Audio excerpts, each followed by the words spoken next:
Asia cup रे एमिति विश्वकप रे कौन करिबो टीम इंडिया।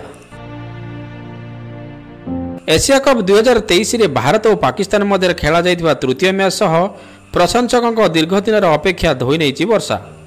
श्रीलंका कैंडी सहर में पालेकल स्टाडियम रे खेला जाइतिबा एही मैच रे प्रथम इनिंग्स वर्षा बाधाप्राप्त होई बारंबार अटकुतिले मध्य संपूर्ण खेला जाइतिला।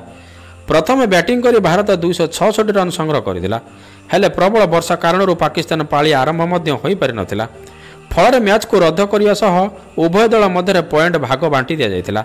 तेबे यही मैच रे पाकिस्तान विपक्ष में भारतर बैटिंग देखिले मनरे प्रश्न उठुची भारत विश्वकप रे केमिति प्रदर्शन करिवो। पाकिस्तान विपक्ष मैच रे पाकिस्तान बॉलर आगे एक प्रकार आत्मसमर्पण करदेले भारतीय शीर्षक्रम बैटर। भारतीय अधिनायक रोहित शर्मा 22 बॉल रे 2 चौका बल रे 11 रन स्कोर करने पर बामहाती पेसर साइन आफरीदी बॉल रे क्लीन बोल्ड होते। यापर मैदान को आसी तुरंत निजर सिग्नेचर शॉट सहित कभर उपर चौका मारी खाता खोली विराट कोहली, हेले यापर आ गोटे रन कर विफल होते। 7 बॉल रे से 4 रन सह साइन आफरीदी बॉल रे समान भाव बोल्ड हो पावलियन फेरी जाते।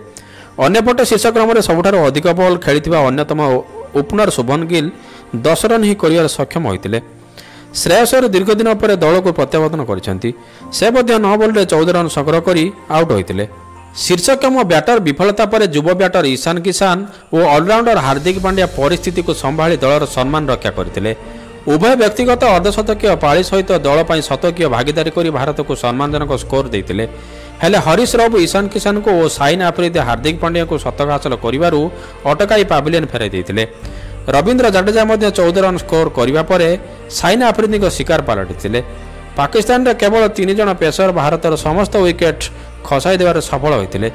साइन आफरीदी 4 विकेट सफलता पाई बेले हरीश राव और नसीम शाह को 3टी लेखा विकेट अख्तियार करते।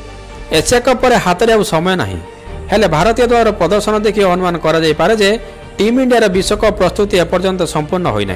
पाकिस्तान विपक्ष बड़ मैच रे भारतर शीर्षक्रम खेलाड़ी नैराश्यजनक प्रदर्शन विश्वकप प्रस्तुति को नहीं प्रश्नवाची सृष्टि करिछि।